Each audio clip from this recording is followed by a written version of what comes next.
Oh, itu cerita antum ngeri banget itu. Artinya dia dikenal ahli ibadah ya. Ajib, ahli ibadah. Tapi sering berzina. La ilaha illallah. Sallallahu alaihi wasallam. Ya itulah, sekali lagi fitnah wanita ini luar biasa. Luar biasa. Apalagi kata antum tadi,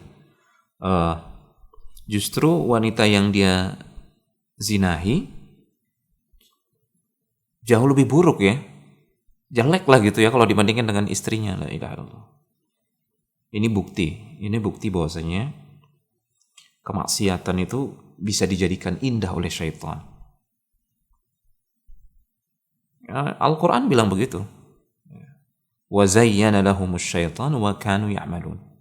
Dan syaitan menghiasi dosa-dosa yang mereka lakukan.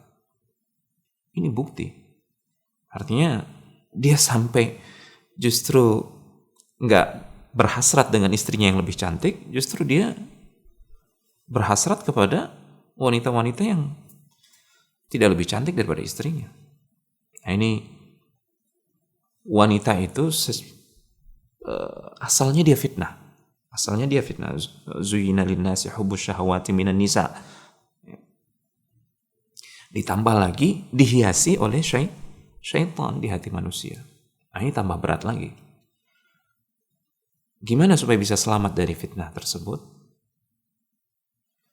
Kembali kepada Allah Subhanahu wa taala. Kemudian setiap ibadah kita perbaiki. Jangan-jangan nih orang yang seperti ini dia ibadahnya enggak ikhlas karena Allah Subhanahu wa taala. Sehingga tidak ada yang bernilai di sisi Allah, tidak ada yang diterima oleh Allah Subhanahu wa taala. Ibadah itu kan pada hakikatnya cahaya. Jadi setiap kali orang melakukan ibadah, ketaatan karena Allah Subhanahu wa taala yang sejalan dengan sunnah Rasulullah SAW, pasti dia akan menghasilkan cahaya. Nah, dengan cahaya itu hatinya itu bisa melihat hakikat. Oh, ini buruk nih, ini jelek, ini mudarat. Karena Allah dan Rasulnya melarang. Ya. Tapi karena ibadahnya itu tidak menghasilkan cahaya, dia buta, nggak bisa melihat hakikat. Ini busuk, ini jelek, ini mudarat, ini akan mencelakakan di masa depan.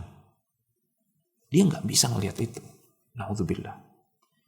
Sekali lagi sebabnya pertama boleh jadi keikhlasan dalam melakukan ibadah itu nggak ada sama sekali.